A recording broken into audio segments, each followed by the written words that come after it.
Bienvenido al canal de Historias de Guerra. Compartiremos historias y cartas de personas que participaron en la Segunda Guerra Mundial. No olvides darle a me gusta y suscribirte al canal. Disfruta del programa. Comienza una soleada mañana de verano en el frente oriental. El aire húmedo del amanecer tiene el olor picante de la tierra y la hierba. Pero el francotirador no presta atención a la naturaleza que le rodea, no puede permitirse distraerse con ella en este momento. Todos sus sentidos están tensos. Parece un depredador acechando a su presa. Mirando por sus prismáticos, observa de nuevo los accesos a la línea del frente ruso. En algún lugar está la posición bien camuflada de su enemigo, un francotirador ruso que ha matado a 9 de sus compañeros en los últimos días. Este ruso debe ser un profesional, porque llevo 2 días buscando su posición en vano. Pero cuando la bala de este francotirador alcanzó al 9º al amanecer, me invadió la confianza de haber podido determinar la dirección aproximada desde la que se efectuó el disparo. Aquí estaba, por fin, la señal que delataría al enemigo. Cerca del borde de los arbustos, unos mechones de hierba estaban dispuestos de una forma poco natural. Mi mirada se centró en este punto. Sí, allí se había refugiado. Sentí una descarga de adrenalina al reconocer los rasgos indistintos de una mira telescópica y el cañón de un rifle, cuya boca destelló de repente. Aturdido por el estruendo de los disparos, pude ver la bala que venía hacia mí. Me quedé como paralizado y no pude escapar. Con un ruido sordo, la bala me entró justo en medio de la frente y mi cabeza y mis pensamientos estallaron en un destello de luz. En ese mismo instante vuelvo en mí, saliendo de un profundo sueño. Mi corazón late frenéticamente. Me siento como si acabara de regresar del duro 1944 al presente. Lentamente me fuerzo a recomponerme, pero ni se me pasa por la cabeza seguir durmiendo un poco más. A través de la ventana abierta del dormitorio oigo los sonidos amortiguados de la noche y el aire, tan agradable y fresco como solo puede serlo a principios de verano. Me levanto, me acerco a la ventana y respiro profundamente el aire nocturno en mi pecho constreñido. Tras unas cuantas inspiraciones y expiraciones, detengo mi mirada en la silueta de los Alpes de Salzburgo, sobre la que cuelga una luna inquietantemente hermosa. Tan clara como la luna que se cernía sobre la estepa rusa a finales de verano, cuando el diminuto tren que transportaba reabastecimiento, municiones y provisiones para el frente retumbaba a través de la vasta extensión. Recordaba estar sentado en la puerta abierta del vagón y sentir una intensa impaciencia ante la vida que se les avecinaba a los soldados. Éramos unos pobres amarillos imprudentes, me dije, y el propio pasado irrumpió en mis pensamientos. Como tantas otras veces en todos los años transcurridos, surgieron ante mis ojos episodios de mi propia vida militar. Algunos de los acontecimientos de 50 años atrás me vinieron a la memoria tan claramente como si hubieran ocurrido ayer. Nacido en septiembre de 1924 en el seno de una familia de carpinteros, crecí en un pueblo del Estado Federado de Salzburgo. Pasé una juventud despreocupada en la que me educaron en valores conservadores, como el patriotismo, el rendimiento, la lealtad al deber y la obediencia a la autoridad. Fue el hecho de que estas creencias estuvieran tan profundamente arraigadas en mí lo que me permitió aceptar mi futuro destino con tanto fatalismo. Iba a seguir los pasos de mi padre en todas las cosas, y estaba aprendiendo el oficio de carpintero, para que algún día yo mismo pudiera estar al frente del negocio familiar. Para mí, el servicio militar era a la vez un deber y un honor, ya que los soldados eran muy respetados en la sociedad. Los jóvenes veían el servicio militar como un medio emocionante de adquirir experiencia vital, que les proporcionaba nuevas bases para la autoestima y una sensación de madurez lograda. Yo fui un producto de las condiciones sociales y políticas de mi época. Mi infancia transcurrió bajo la influencia y el control de la estricta política ideológica del Tercer Reich, que cultivaba la conciencia nacional, los ideales conservadores y la disposición para el servicio militar, especialmente entre los jóvenes, en pos de sus objetivos políticos. Y era natural que un joven de mi edad se alistara voluntario en las fuerzas de la Wehrmacht para apoyar las aspiraciones de su gobierno por la fuerza de las armas. Casi 3 años después de iniciada la guerra, mientras la Wehrmacht marchaba de una campaña victoriosa a la siguiente, muchos jóvenes temían literalmente perder su oportunidad de participar en los combates porque, según la propaganda de la época, La última victoria estaba ya en la distancia visible. Para los jóvenes del pueblo, que nada sabían de las duras y despiadadas realidades de la guerra, el día de otoño de 1942, cuando declararon su impulso de alistarse, fue motivo de especial orgullo. El alcalde pronunció un breve discurso sobre el servicio a la tierra de los padres y la heroica lucha contra el bolchevismo. La orquesta del cuerpo de bomberos tocó alegremente para ellos, y varias bellezas de la unión de chicas alemanas prendieron pequeños ramos de flores en las solapas de los futuros héroes. A ninguno de ellos se le pasó por la cabeza la idea de morir o quedar inválido, pero 6 de los jóvenes que posaron orgullosos para el retrato de grupo murieron en los 2 años siguientes. Sin embargo, aún quedaba mucho camino por recorrer. Unos meses más tarde, llegaron al servicio llenos de las más brillantes esperanzas. Después de terminar mis estudios, en enero de 1943, yo, de 18 años, como casi todos los jóvenes de mi región, fui reclutado en las fuerzas de fusileros de montaña con base en el distrito de Kufstein, en el Tirol. Tras recibir nuestro equipo, mis compañeros y yo fuimos trasladados 10 días después a Mittenwald para recibir entrenamiento básico de infantería. Tras 6 meses de agotador entrenamiento, me convertí en ametrallador. A lo largo de mi entrenamiento, no se mencionó en absoluto el tema de los francotiradores como aspecto táctico del combate de infantería. Solo oí algunos comentarios despectivos sobre francotiradores rusos y mujeres con escopetas, a quienes los ametralladores debían destruir con determinación y sin piedad. Los preparativos eran pesados, pero se llevaban a cabo sin el alboroto que se encuentra en un ejército en tiempos de paz o en las primeras fases de la guerra. Por el contrario, todo se concentraba en preparar a los jóvenes, al menos físicamente, para las dificultades que encontrarían en el campo de batalla y en enseñarles un conocimiento profundo de sus armas. En particular, los instructores que tenían experiencia en el frente trataban de transmitirles los conocimientos que habían adquirido en combate. Eran conscientes del dramático número de bajas entre los nuevos reclutas enviados al frente como refuerzo, que se veían inmediatamente abrumados por la terrible realidad de la guerra. La inesperada brutalidad despiadada del combate expuesta a los nuevos reclutas hizo que muchos de ellos entraran en un pánico incontrolable y quisieran huir. Sin embargo, aunque ese comportamiento podría haberles salvado en los viejos tiempos, en la era de las sofisticadas armas de guerra que mataban a una distancia considerable, ese comportamiento era fatal. El cuidadoso entrenamiento ayudaba a preparar a todos para el momento del encuentro con el enemigo, pero hacía poco por controlar el instinto natural de huir del peligro. En los últimos minutos antes de la batalla, incluso antes de que comience, cada uno debe decidir por sí mismo si puede enfrentarse tranquilamente a la guerra o no. Es entonces cuando queda claro quién es un verdadero guerrero, para quien la batalla es una segunda naturaleza, y el campo de batalla su hogar, donde uno debe enfrentarse para siempre a la elección de matar o morir. Solo de esa forja de la realidad militar surgen los francotiradores, soldados que saben mantener el cerebro despejado, que son capaces de actuar en primera línea en el fuego de la batalla y que saben manejar su arma o un rifle con mira telescópica, con el máximo efecto. Solo a esos soldados se les honra con el nombre de francotirador. A mí y a mis camaradas nos destinaron al 144º Regimiento de Fusileros de Montaña, que entonces todavía se encontraba en la parte sur del frente oriental, cerca de Borosilovsk. Formábamos parte de una de las últimas reposiciones enviadas a este regimiento para restablecerlo a pleno rendimiento. Pero antes de ser enviados al frente nos dieron 3 días de permiso. Lo cierto es que esos 3 días pasaron tan deprisa que ni siquiera tuvimos tiempo de pestañear. Para muchos de nosotros era la última oportunidad en nuestras jóvenes vidas de ver a nuestras familias y despedirnos. Durante aquel breve encuentro con nuestras familias, el futuro parecía incierto. Mi madre me acariciaba la cabeza a cada oportunidad e intentaba por todos los medios mostrar preocupación por mí. Mi padre, soldado en la Primera Guerra Mundial, ocultaba su ansiedad tras el silencio y el trabajo duro. Pero llegó el inevitable día de la despedida. Cuando entré en el autobús que debía llevarme de vuelta al cuartel de Mittenwald, mi madre lloraba.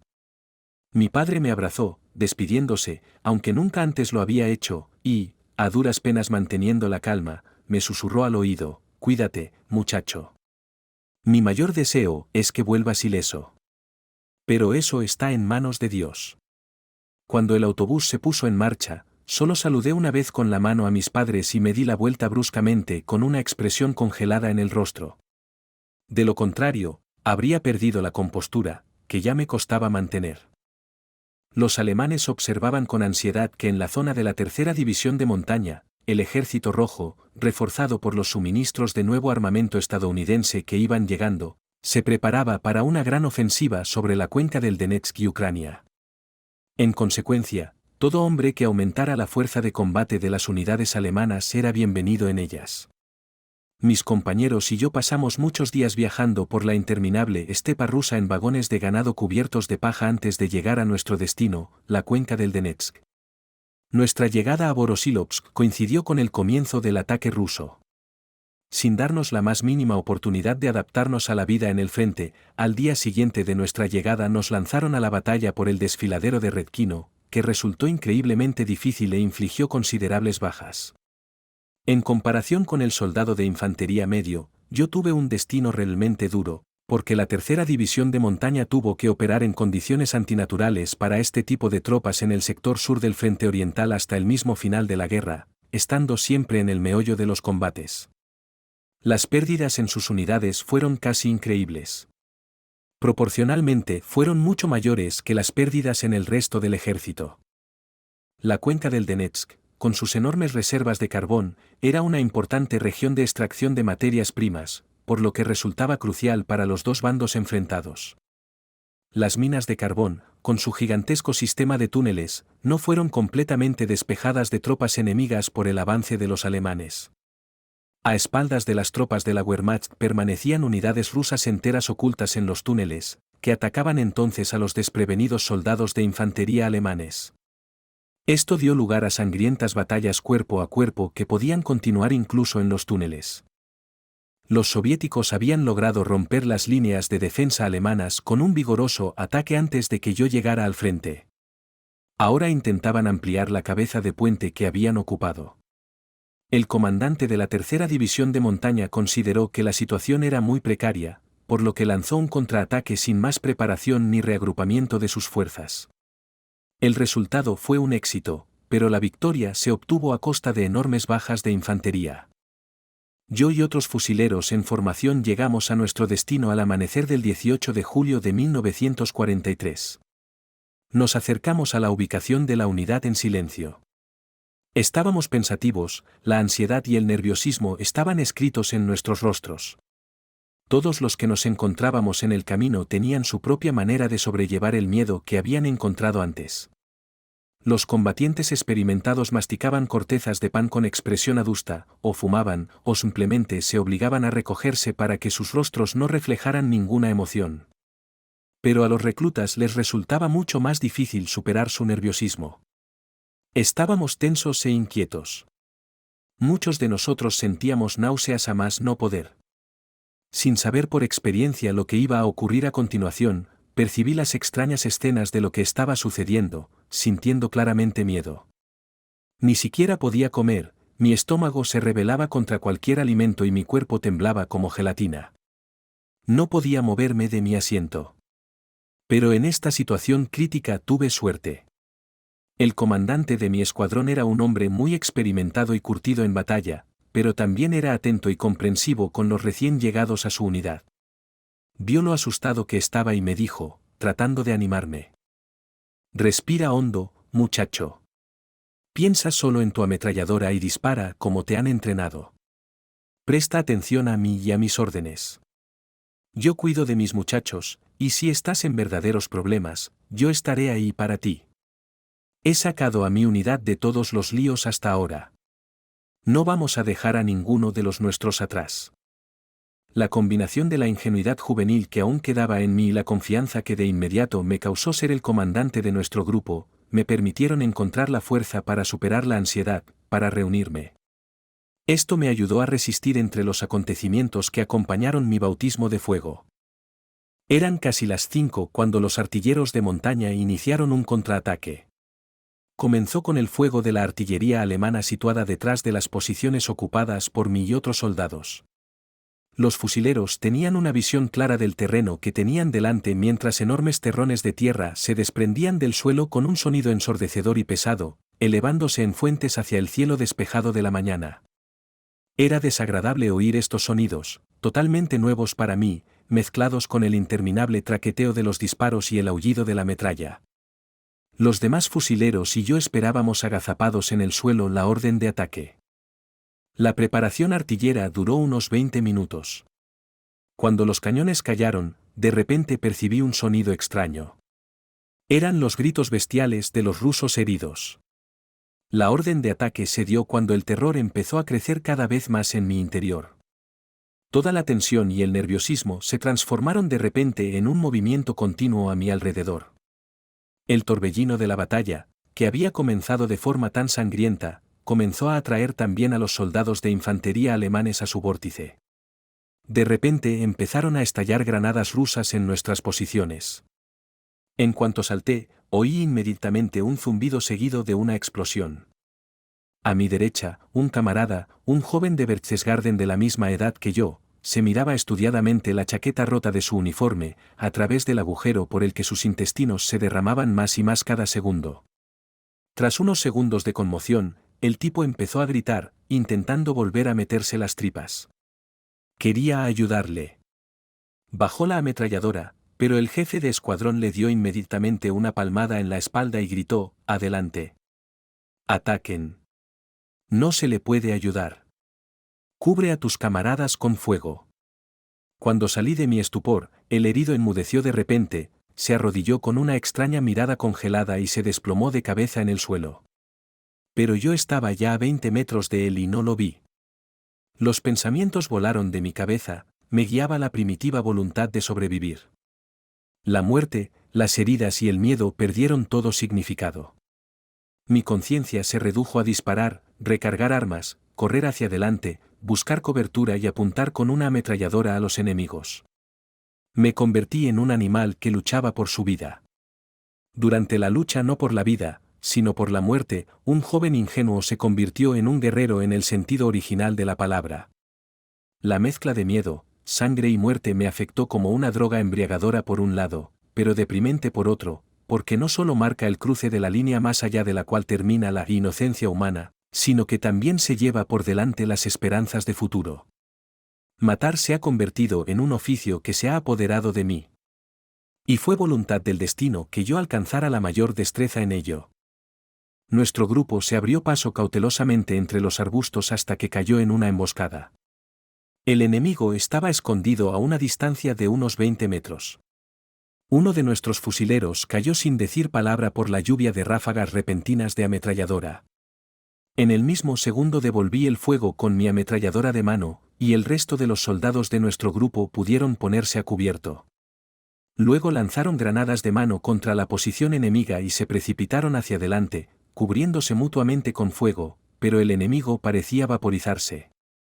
Un poco más adelante, en un denso matorral, encontraron a 4 rusos muertos tendidos frente a la entrada de una mina magistralmente camuflada.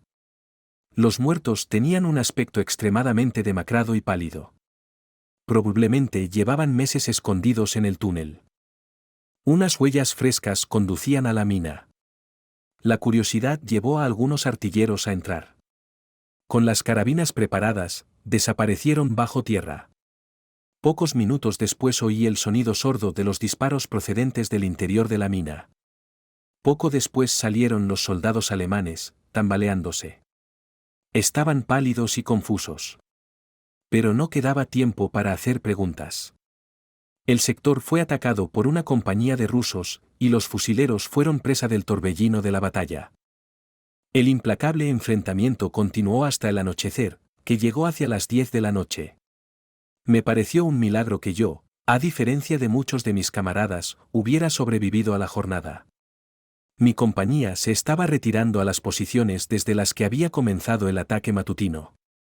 Debido a la subestimación de la resistencia rusa, el ataque tuvo que lanzarse de nuevo al día siguiente. Ambos bandos tuvieron la oportunidad de reagruparse. El respiro se aprovechó para examinar y curar las heridas leves de los que seguían en condiciones de seguir luchando, y para llevar provisiones y municiones a las posiciones. Sentados con un mendrugo de pan, una lata de conservas de pescado y un cigarrillo, los combatientes alemanes hablaban de los acontecimientos más importantes del día. Esta fue la primera oportunidad que tuve de preguntar a mis camaradas supervivientes sobre lo que había ocurrido en el túnel después de todo. En breves frases, aún claramente conmocionados por lo que habían visto, dos de los pistoleros supervivientes relataron un incidente increíble. Pero quizás incidentes increíbles de este tipo ocurrían todos los días en aquella guerra. Avanzando a tientas en la penumbra del túnel, después de unos 50 metros encontraron una hendidura apenas perceptible en la pared, desde donde el hedor era insoportable. Tardaron algún tiempo en acostumbrarse a la oscuridad. Entonces apareció ante ellos una imagen espeluznante. Dos rusos estaban en cuclillas uno al lado del otro en la esquina. Y no lejos de ellos estaban los restos cuidadosamente conservados de dos cuerpos humanos tendidos sobre cajas de munición. Evidentemente, los habían conservado ahumándolos en el fuego. En otro rincón, detrás de un montón de excrementos, yacían sus entrañas, que ya habían empezado a descomponerse, y huesos mordisqueados. Temblando de asco, uno de los fusileros, que hablaba un poco de ruso, preguntó a los dos supervivientes qué había pasado. Le contestaron que ellos, 35 hombres, habían sido abandonados en ese túnel mientras los rusos se retiraban, con instrucciones estrictas de permanecer a cubierto y mantener sus posiciones hasta que el ejército rojo contraatacara. Pasaron meses y meses, pero el contraataque no comenzaba y muy pronto se quedaron sin víveres. Sin embargo, el oficial que se quedó con ellos insistió en que siguieran las órdenes. Y cuando muchos de los soldados empezaron a exigir una retirada inmediata, fusiló a los dos más jóvenes, solo tenían 16 años, para que retuvieran a los demás. Los mató a sangre fría con disparos en el cuello y luego, a punta de pistola, ordenó a los demás que los destriparan, descuartizaran los cuerpos y los ahumaran en una hoguera. Obligó a los soldados a partir los hígados de los cadáveres y a comérselos crudos. Durante las semanas siguientes, se sintieron como personas que habían transgredido la ley humana. Y ni siquiera pensaron en resistirse al oficial porque su sargento y dos sargentos subalternos estaban a su lado y vigilaban todas las cajas de armas. Con el tiempo se comieron los cadáveres y el oficial fusiló sin piedad a otro de los soldados más jóvenes. Pocos días después un ataque de los rusos rechazó el túnel, lo que obligó al grupo a entrar en acción. Mientras el artillero, que sabía ruso, traducía este relato a los demás, otro soldado alemán empezó a vomitar del asco que le embargaba. Cuando pudo volver a respirar, gritó, «¡Sucios bastardos!» y disparó su subfusil MP-401. No podían creerlo, con pánico en los ojos, ambos rusos miraron sus cuerpos acribillados hasta que la sangre brotó de sus labios agrietados, ya silenciosos. Sus cuerpos se estremecieron por última vez y sus vidas se truncaron. «Salgamos de aquí, chicos», gritó el jefe de escuadrón, y se apresuraron a regresar, abandonando esta pesadilla. Una vez fuera del túnel, no se cansaban de respirar aire fresco. Para los experimentados soldados de infantería alemanes, esto no era más que un episodio de la guerra. Pero yo estaba abrumado por el torrente de emociones que me embargaba. El primer día en el frente no se parecía a nada que hubiera vivido antes.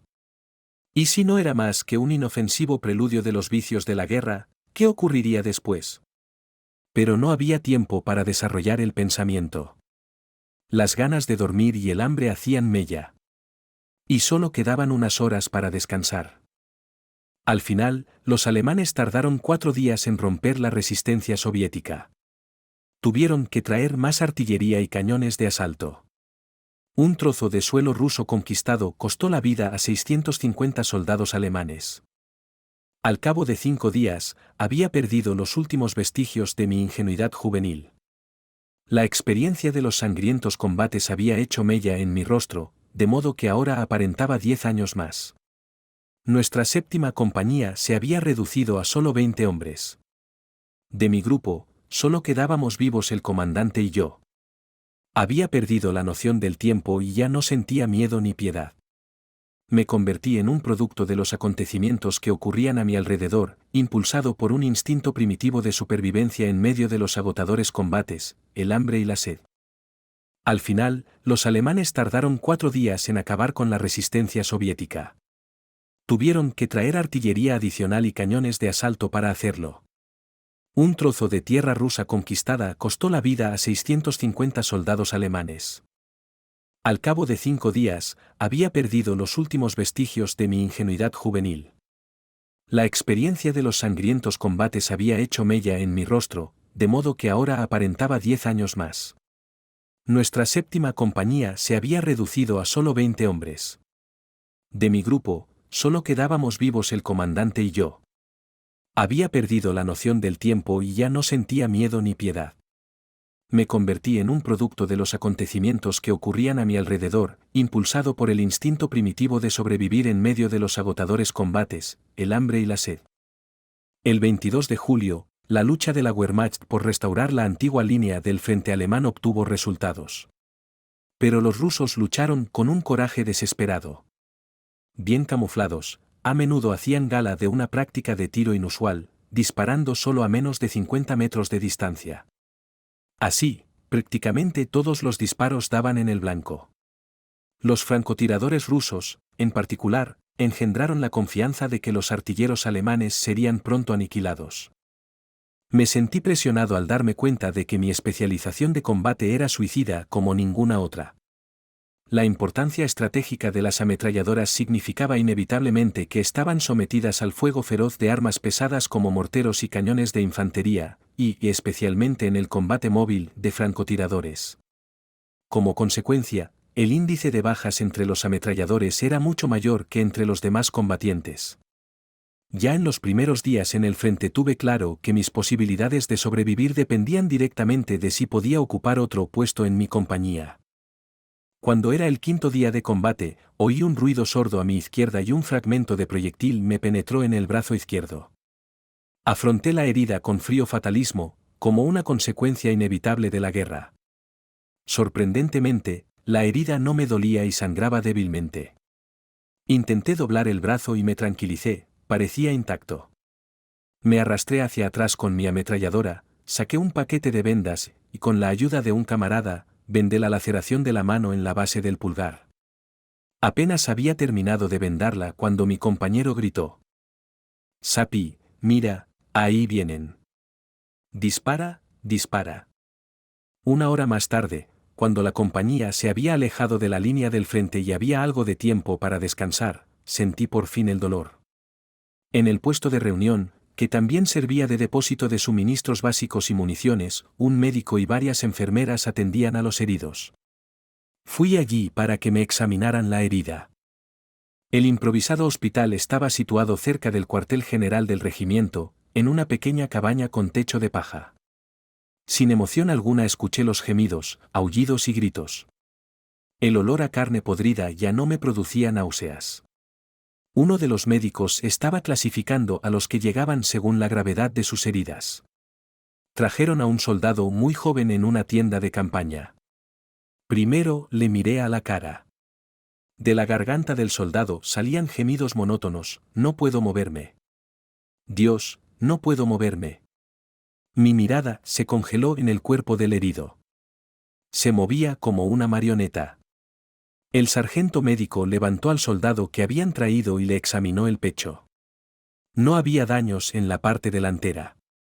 Pero entre los omóplatos había un enorme agujero en el que cabían 2 manos.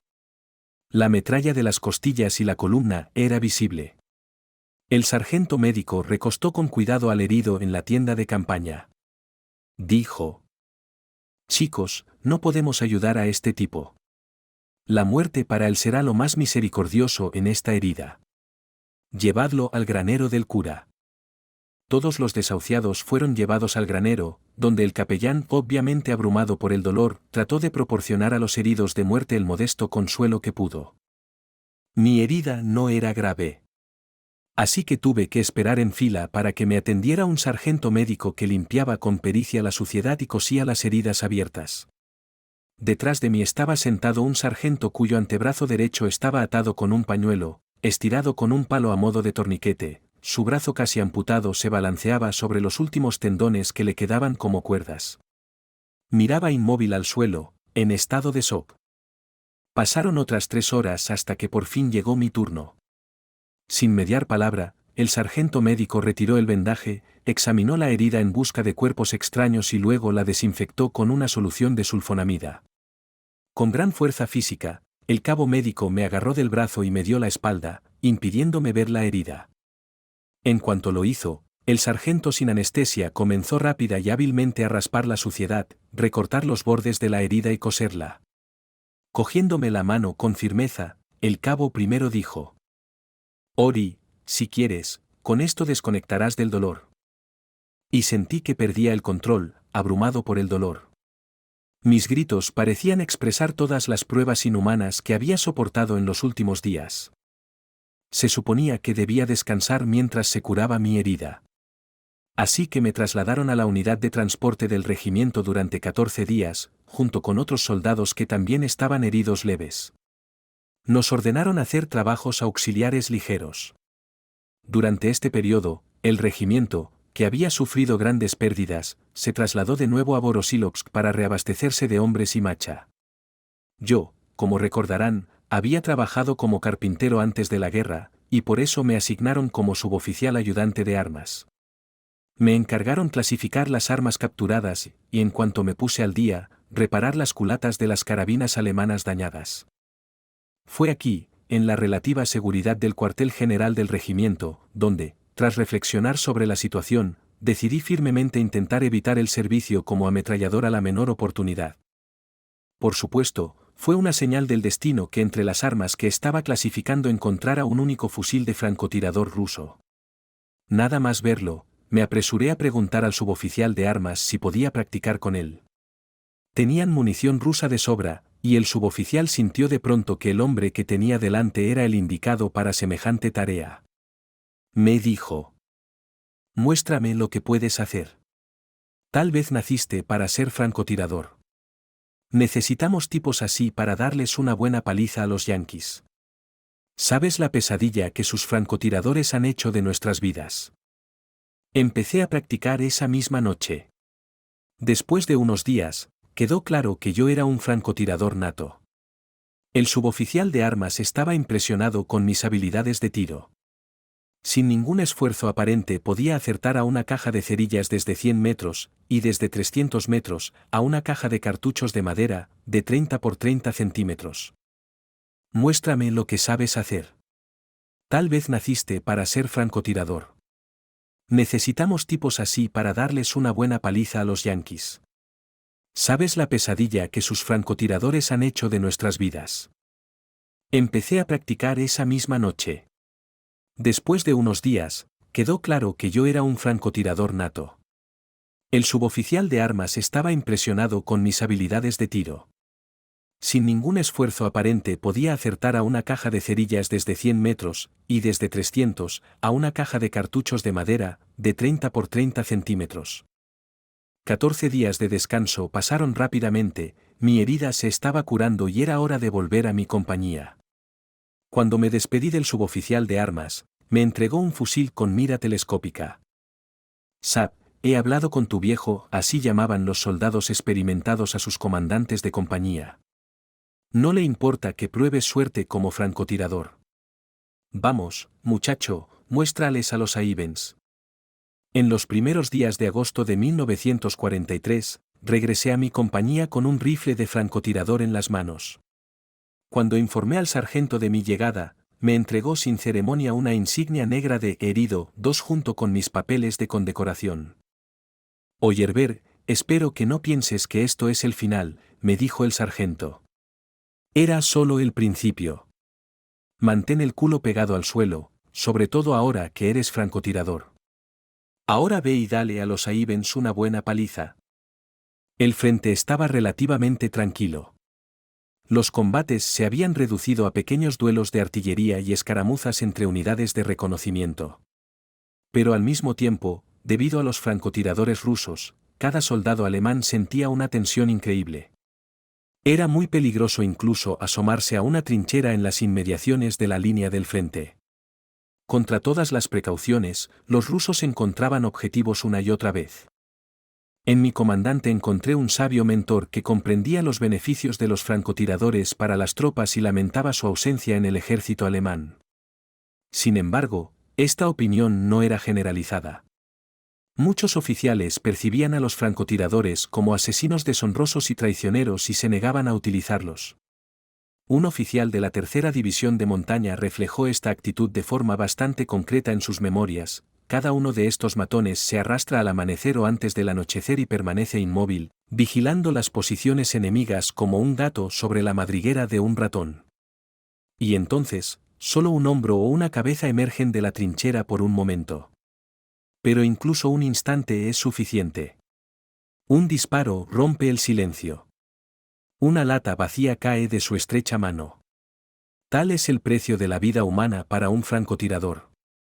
Así es la guerra. Aquí es necesario hacer una pequeña aclaración. Mientras están en las trincheras, los soldados se enfrentan a la necesidad de hacer sus necesidades naturales. Por razones higiénicas, no pueden ensuciar las trincheras con excrementos. Por ello, tras unos días en el frente, todos los soldados de infantería alemanes se adaptaron a utilizar latas vacías como retrete. Una vez llena la lata, el olor que emanaba de ella y los gruñidos de sus camaradas animaban a los soldados a deshacerse de su contenido. Esto se hacía derramando la lata por el borde de la trinchera. Los soldados inexpertos a veces se levantaban demasiado por miedo a ensuciar la trinchera. Un buen francotirador no podía sino aprovechar tal oportunidad para efectuar un disparo certero sin sentir remordimiento alguno.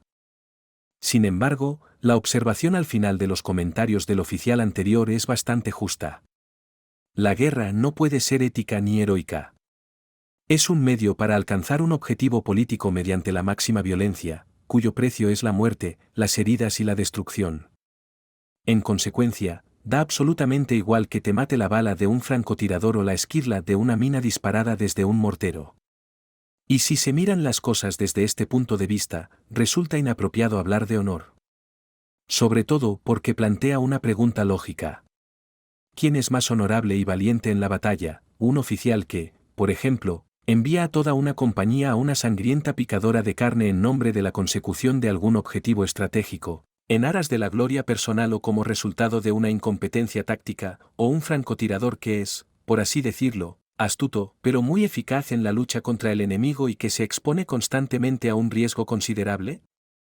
En cualquier caso, evité un regreso suicida a las filas como ametrallador. Ahora dependía directamente del comandante de la compañía. A estas alturas, la situación de combate era tal que la compañía se dedicaba principalmente a mantener sus propias posiciones. Y el comandante me permitió ir de caza dentro de la zona ocupada por nuestra compañía. Instintivamente supe por dónde empezar a actuar, y recorrí las trincheras para preguntar a mis camaradas sobre lo que habían visto por los alrededores. Me recibieron con entusiasmo. Por fin tenemos un francotirador. Enséñales lo que sabes hacer, Sa.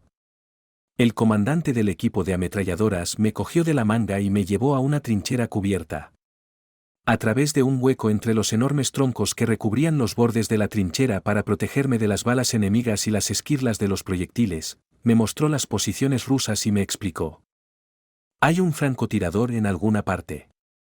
Está disparando a todo lo que le parece sospechoso. Mira esto, hasta los platos que levantamos sobre la trinchera tienen agujeros de bala. ¿Puedes deshacerte de él? Estirando los ojos, a través de unos prismáticos de 8 aumentos, eso, incitar a destruir al enemigo, me lo dio el sargento encargado de abastecer a la compañía. Miré a los alrededores a través de un pequeño agujero entre los troncos, pero no pude ver nada especial. Entonces le pedí que levantara con cuidado una tienda capa con un gorro sobre el borde de la trinchera, con la esperanza de localizar así al francotirador ruso. Este resultó ser bastante poco sofisticado en sus asuntos y disparó. Apenas apareció la gorra por encima del borde de la trinchera. Vi un destello en la boca del cañón del fusil enemigo, que relampagueó como una ráfaga de viento desde detrás de un montón de árboles caídos. Ahora que sabía dónde se escondía el francotirador ruso, pude por fin sacar mi mira telescópica, que había escondido antes para que el resplandor de sus lentes no atrajera al enemigo antes de tiempo.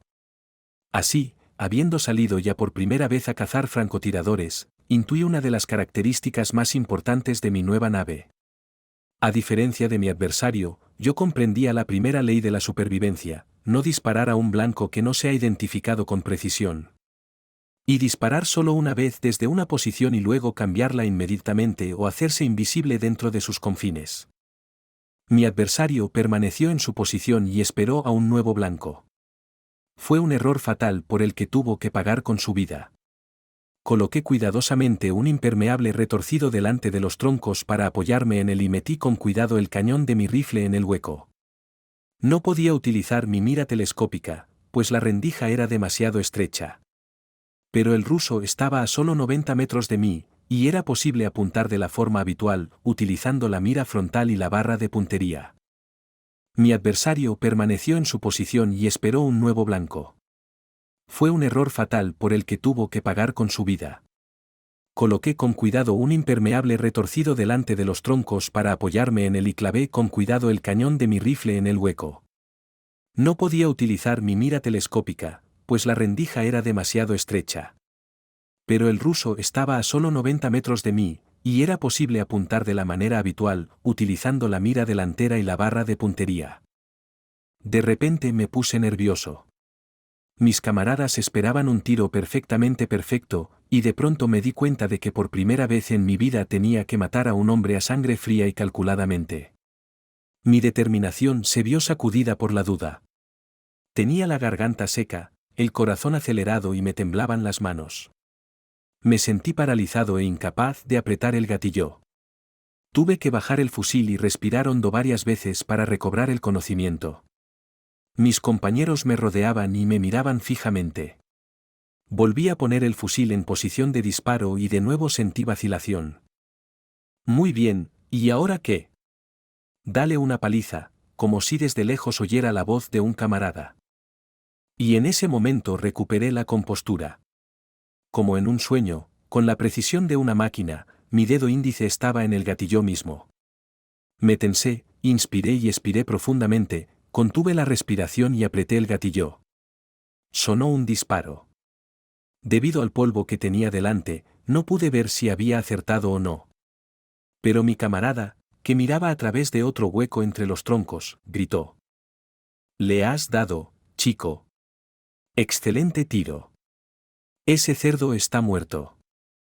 Como un incendio en la espesura, la noticia corrió por las trincheras: el francotirador ruso estaba acabado.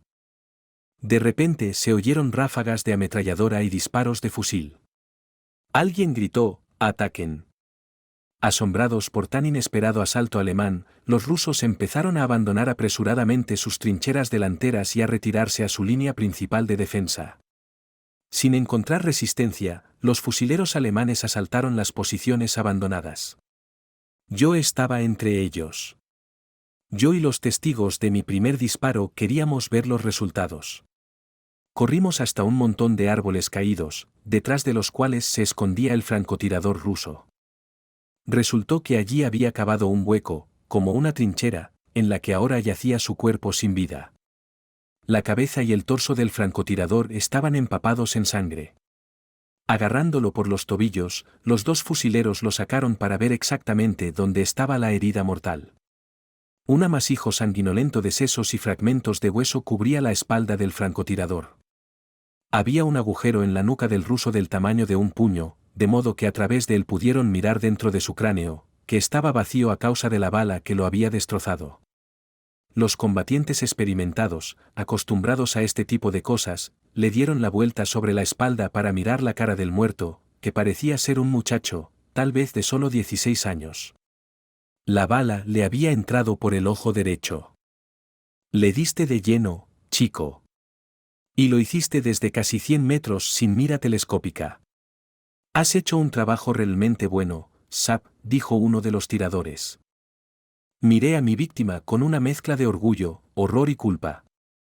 De repente sentí que un nudo me subía a la garganta y sentí náuseas. Eructando convulsivamente, vomité una mezcla de pan, café malteado y sardinas.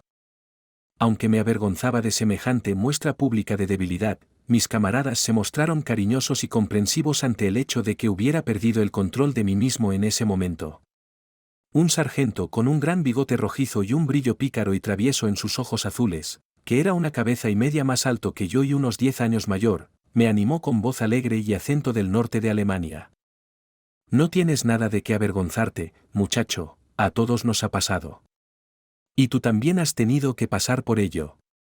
Es mejor vomitar que cagarse encima. Y papá siempre tiene algún licor caliente para estas ocasiones, dijo, sacando una brillante petaca plateada del bolsillo del pecho. Bebe un buen trago.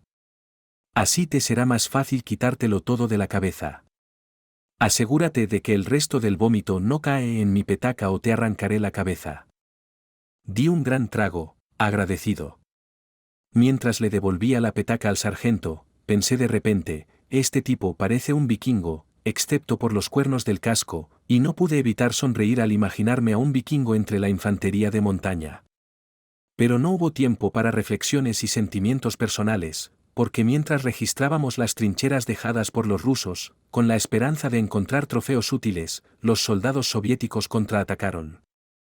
Los alemanes retrocedieron tan rápidamente como antes habían hecho retroceder a los rusos.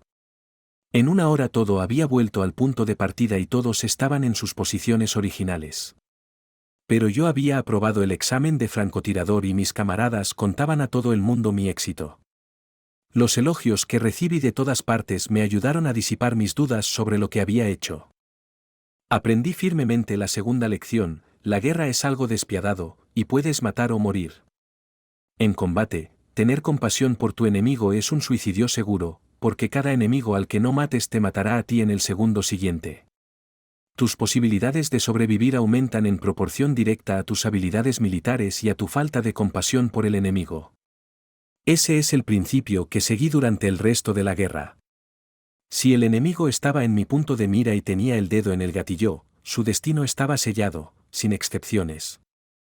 Ese mismo día conseguí disparar a otros 2 despreocupados soldados rusos.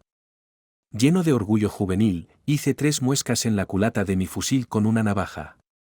Seguí este ritual todo el tiempo que tuve conmigo mi fusil ruso con mira telescópica. Mantuve este hábito suicida hasta que mi camarada murió trágicamente al año siguiente.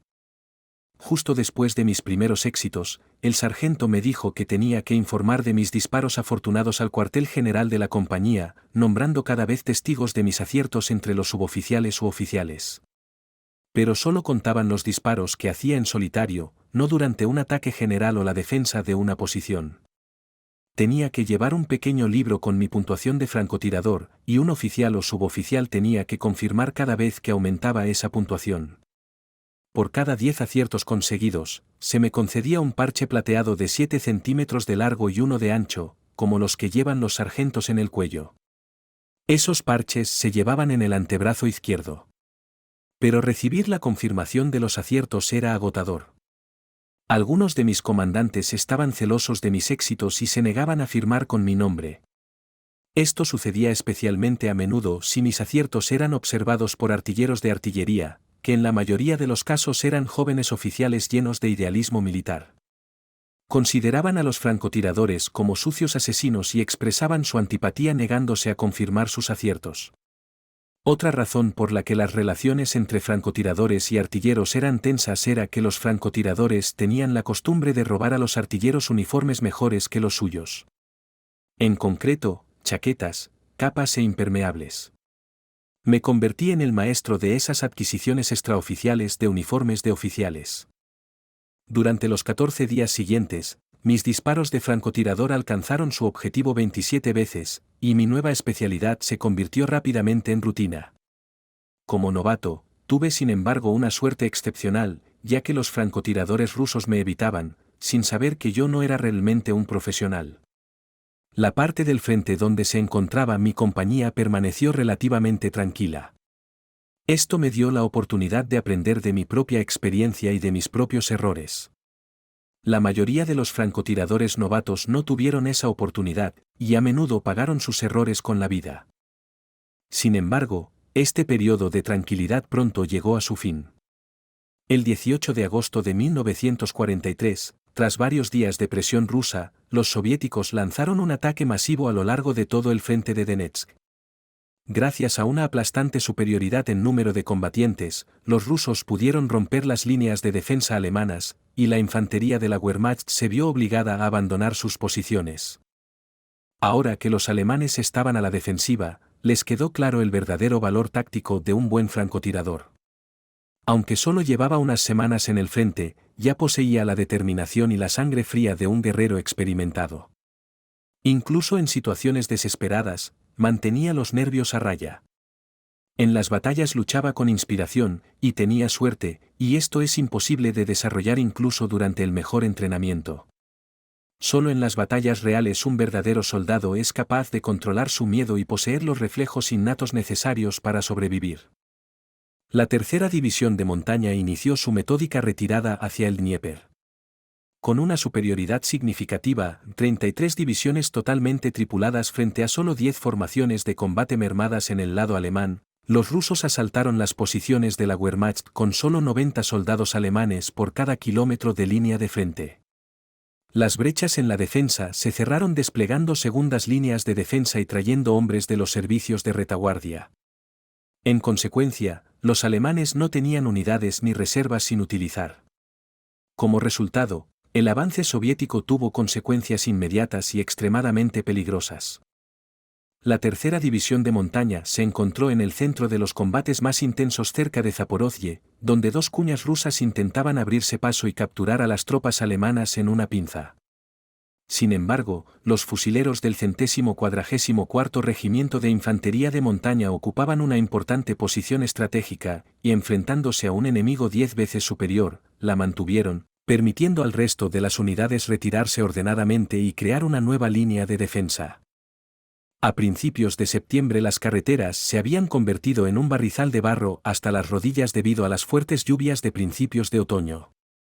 La constante falta de sueño, los problemas con las provisiones y la munición y la incesante presión de los combates estaban agotando las últimas reservas de fuerzas de los soldados alemanes. Esta situación se hizo típica al final de la guerra. Mi compañía recibió la orden de cubrir la retirada del regimiento. Sus 60 fusileros fueron estacionados en una aldea cercana a un cruce de caminos de importancia estratégica para retrasar el avance de las tropas mecanizadas rusas de avanzada.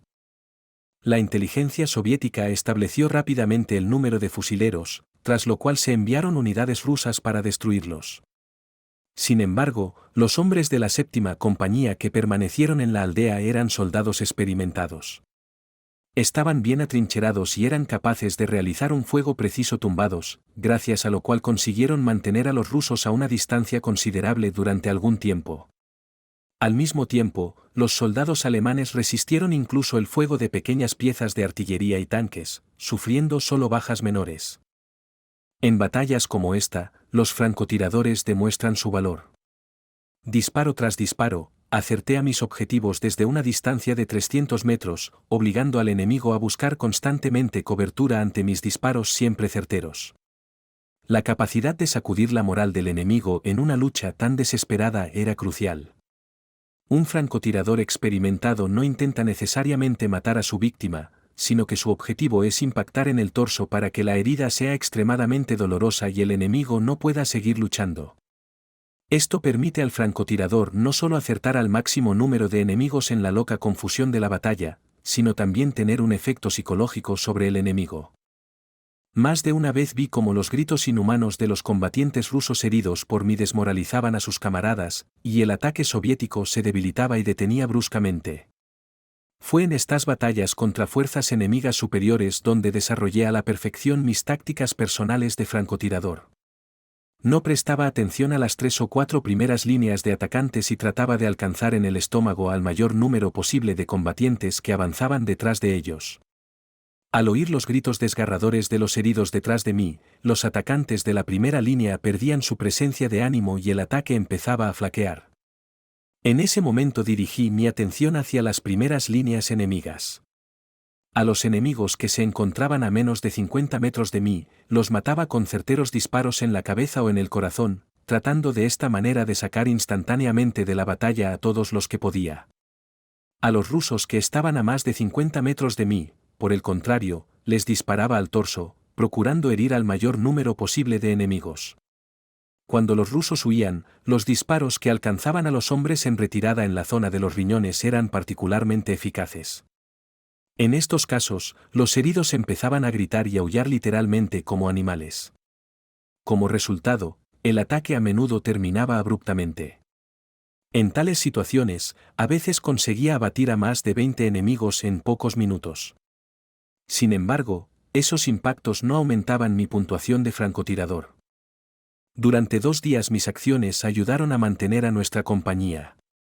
Pero su número seguía disminuyendo constantemente, y aún así tuvimos que retirarnos para evitar una aniquilación inminente. La segunda noche la séptima compañía se filtró en un hueco entre las tropas rusas, que logramos crear al anochecer. Con ellos los combatientes alemanes se llevaron 13 heridos. Una vez más, fue el francotirador quien mantuvo a los enemigos perseguidores a una distancia respetuosa hasta que el grupo alcanzó las nuevas líneas defensivas alemanas al amanecer. Quizás el lector moderno aún pueda pensar en algo de ética y honor de soldado en tales batallas. Pero allí, en la sangrienta picadora de carne, cada uno se guiaba únicamente por cómo sobrevivir él mismo y ayudar a sobrevivir a sus camaradas. Incluso después de que la séptima compañía alcanzara a los suyos, sus hombres no tuvieron tiempo de pensar en un merecido descanso. Al comenzar el nuevo día, los rusos volvieron a lanzar un ataque. Fue más cauteloso, y su reflejo exigió de los alemanes todo un esfuerzo. Esta vez en la primera línea de la ofensiva rusa, junto con la infantería había 3 tanques. Me preparé una posición bien camuflada entre mis camaradas y esperaba que el enemigo no pudiera determinar mi ubicación durante mucho tiempo. El resto de la infantería alemana también camufló sus nuevas trincheras lo mejor que pudo, con la esperanza de coger a los rusos por sorpresa. Pero también los rusos, sin saber lo que se iban a encontrar, avanzaron con cautela. Incluso después de que la séptima compañía alcanzara la suya, sus hombres no tuvieron tiempo de pensar en un merecido descanso. Al comenzar el nuevo día, los rusos volvieron a lanzar un ataque. Fue más cauteloso, y su reflejo exigió de los alemanes todo un esfuerzo. Esta vez en la primera línea de la ofensiva rusa, junto con la infantería había 3 tanques. Me preparé una posición bien camuflada entre mis camaradas y esperaba que el enemigo no pudiera determinar mi ubicación durante mucho tiempo. El resto de la infantería alemana también camufló sus nuevas trincheras lo mejor que pudo, con la esperanza de coger a los rusos por sorpresa. Pero también los rusos, sin saber lo que se iban a encontrar, avanzaron con cautela. La infantería soviética se puso a cubierto detrás de sus tanques, que avanzaban lentamente y se encontraban a unos 150 metros de las posiciones alemanas. El primer tanque se detuvo bruscamente y su torreta comenzó a girar con un zumbido, apuntando su cañón en dirección a las líneas de defensa alemanas. Los rusos, sin embargo, aún no habían localizado la posición exacta del enemigo. La torreta se detuvo, y unos segundos después se abrió la escotilla. Yo ya tenía el fusil en posición de disparo y la mira telescópica apuntando a la tapa de la escotilla, que estaba abierta solo 2 palmos de ancho. Una cabeza con prismáticos se asomó cautelosamente desde allí. Mi fusil apuntaba para acertar a unos 120 metros. Calculé que necesitaba tomar un par de centímetros más arriba para que la bala entrara en la cabeza del petrolero. Un impacto directo en este caso era mi deber, porque mi disparo iba a ser la señal para iniciar la batalla. Durante unos segundos dudé, pero entonces se me ocurrió que estaba apuntando al comandante del tanque, y posiblemente de todo el ataque. Su muerte podía decidir el resultado de toda la batalla. Respiré hondo, me concentré y apreté el gatillo con firmeza y en silencio. Sonó un disparo. A través de la mira telescópica vi salpicar de sangre la tapa de la escotilla y la cabeza desapareció en las profundidades del tanque. Unos segundos después estalló la batalla.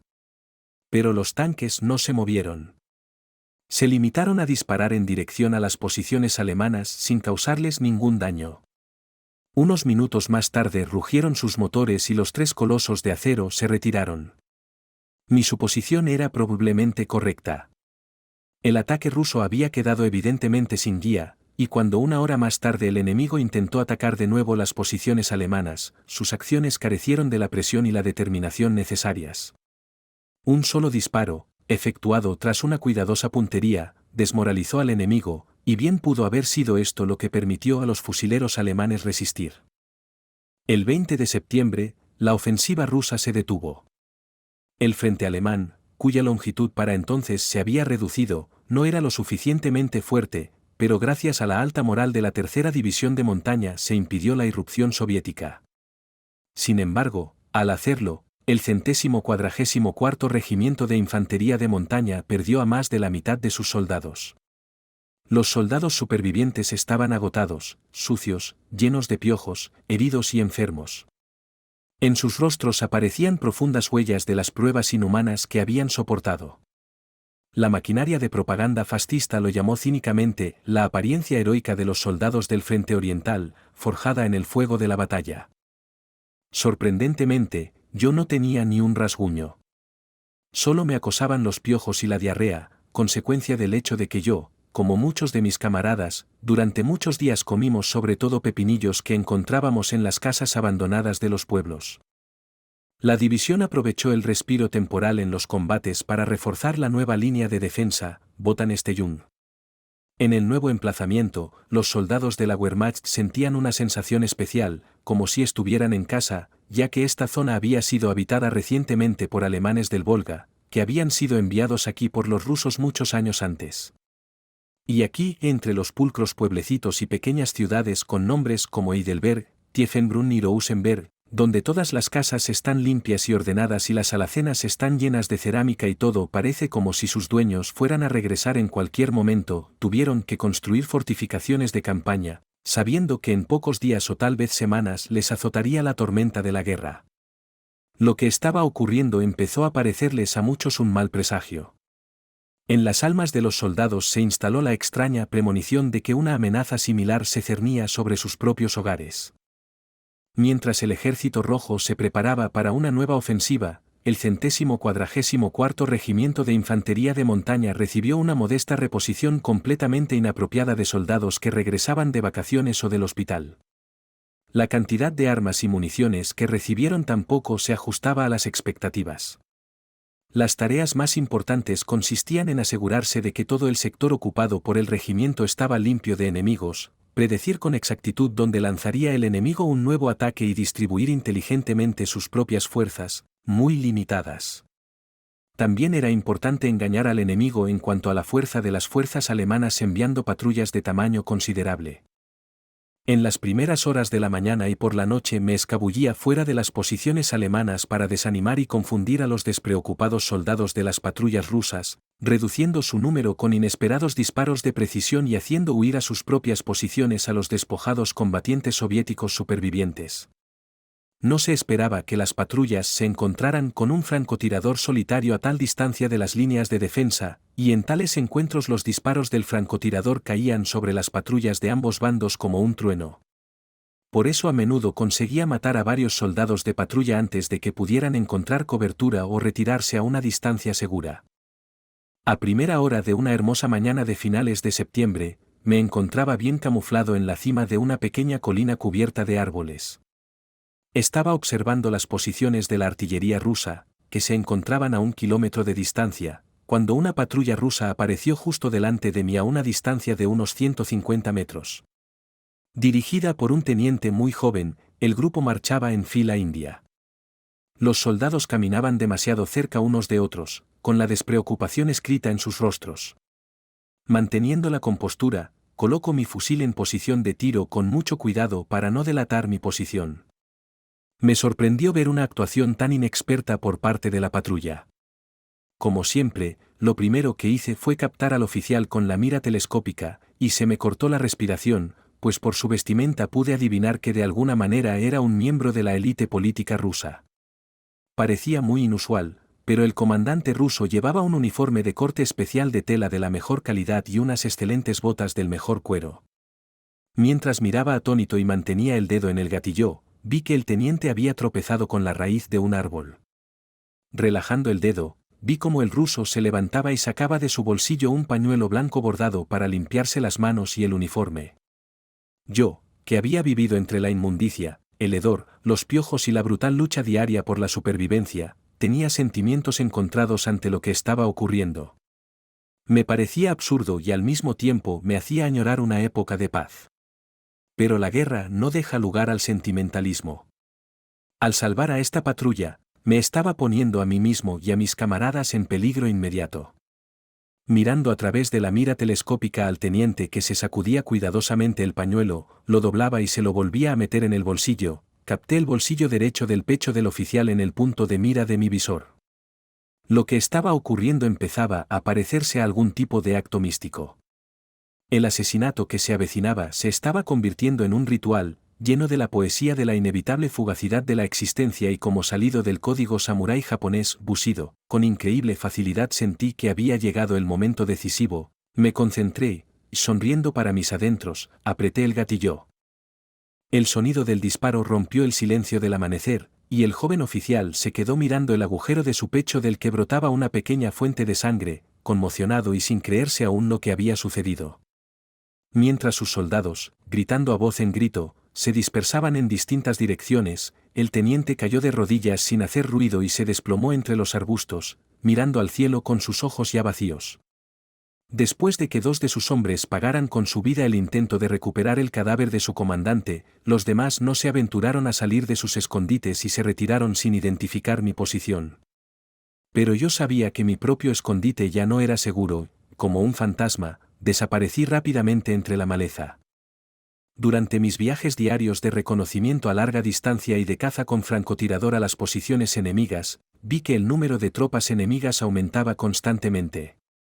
Mis informes y los de otros francotiradores se convirtieron en fragmentos importantes del mosaico de información alemana que permitió determinar la dirección principal del ataque que se aproximaba. A las 8 de la mañana del 26 de septiembre de 1943, cientos de destellos iluminaron el horizonte en el este con una irritante luz estremecedora. A las posiciones alemanas llegó un estruendo y un rugido que oprimía cada vez más insoportablemente los oídos a medida que se acercaba. En un momento les pareció a los cazas alemanes que la boca del infierno se había abierto ante ellos. Con el estruendo de una única explosión de fuerza increíble, llovieron sobre ellos los proyectiles de cientos de piezas de artillería y de múltiples lanzacohetes. La metralla zumbaba desde el cielo, y era difícil respirar debido a los terrones de tierra, gas y polvo que llenaban el aire. Tras la primera oleada de explosiones, los gritos desgarradores de los heridos y mutilados empezaron a resonar por todas partes. Los soldados de infantería se encerraron desesperadamente en sus trincheras y fusileros. Se rezaban oraciones breves, susurradas o gritadas, se hacían votos silenciosos. Los soldados que se habían dejado llevar por la histeria fueron arrastrados de vuelta a sus trincheras por sus camaradas. Y empezaron unos minutos que parecieron horas. El suelo temblaba por los golpes y las explosiones de los obuses. El aire se convirtió en una mezcla asfixiante de tierra, gas y polvo metálico, por la que los soldados casi perdían el aliento. Acurrucado en el suelo de mi celda, me sentía tan indefenso como un niño pequeño. Me obligué a murmurar el Padre Nuestro una y otra vez, y de vez en cuando rompía a suplicar desesperadamente la protección de Dios. Madre de Dios, ¿por qué a mí, Dios? Ayúdame a salir vivo de esto. Ayúdame. Ayúdame. Padre nuestro que estás en los cielos. De repente me sorprendió una terrible explosión, y por un momento perdí la orientación en el espacio. Un enorme trozo de tierra y algún objeto oscuro volaron sobre mi trinchera. Instintivamente apoyé la cabeza en las rodillas y me apreté más contra el fondo de mi celda. Un momento después, algo cayó con estrépito sobre la tierra a mi lado. Me eché hacia atrás, horrorizado. Eran los restos destrozados de mi camarada que ocupaba la celda contigua, un torso con los miembros amputados.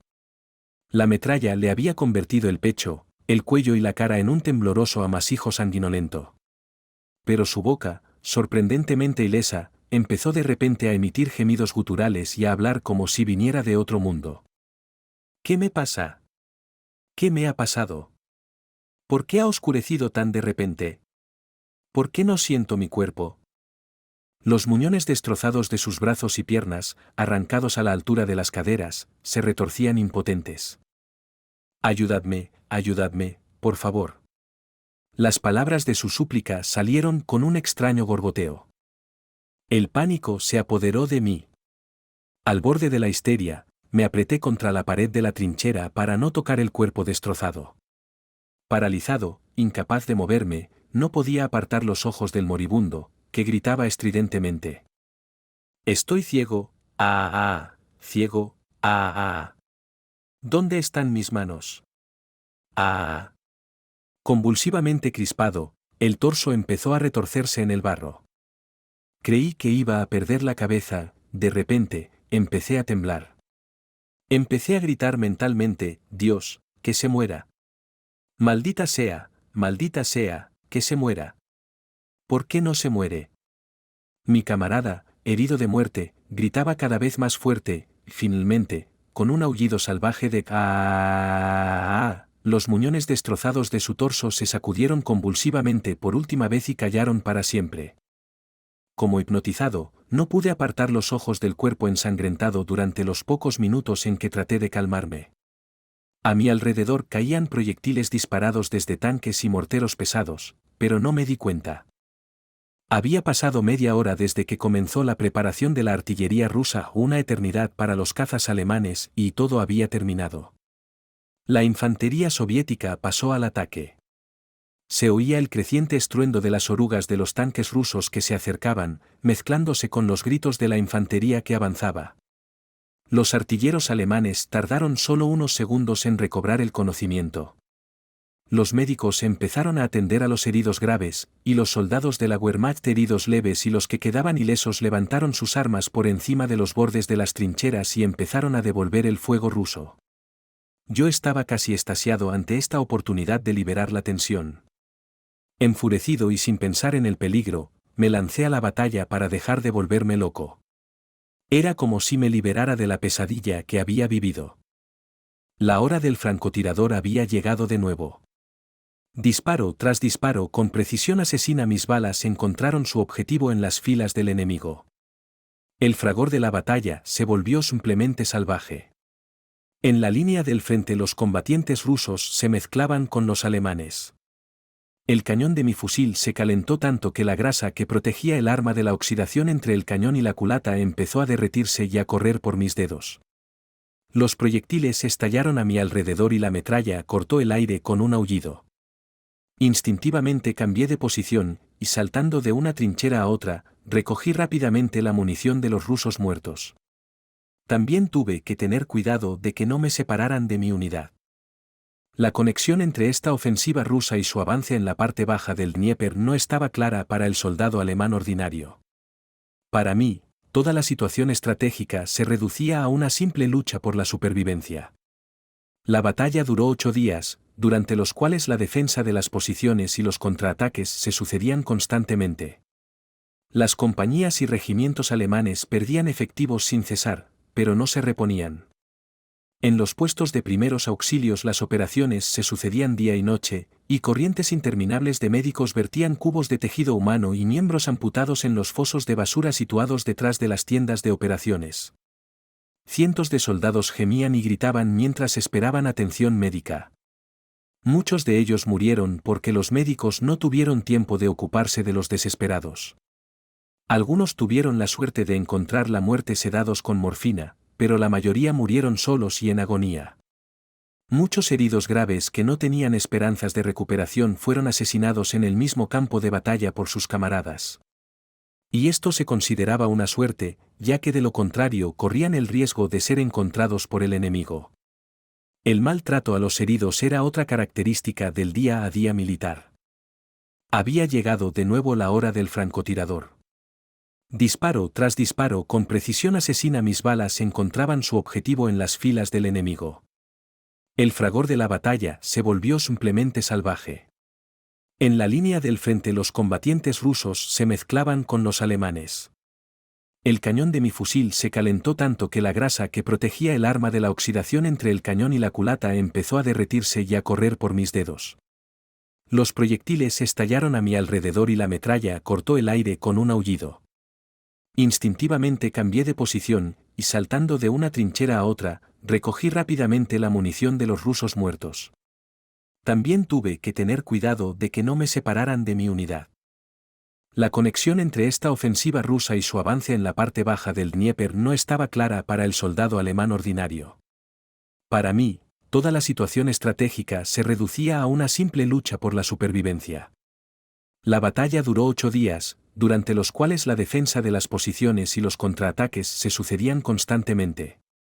Las compañías y regimientos alemanes perdían efectivos sin cesar, pero no se reponían. En los puestos de primeros auxilios las operaciones se sucedían día y noche, y corrientes interminables de médicos vertían cubos de tejido humano y miembros amputados en los fosos de basura situados detrás de las tiendas de operaciones. Cientos de soldados gemían y gritaban mientras esperaban atención médica.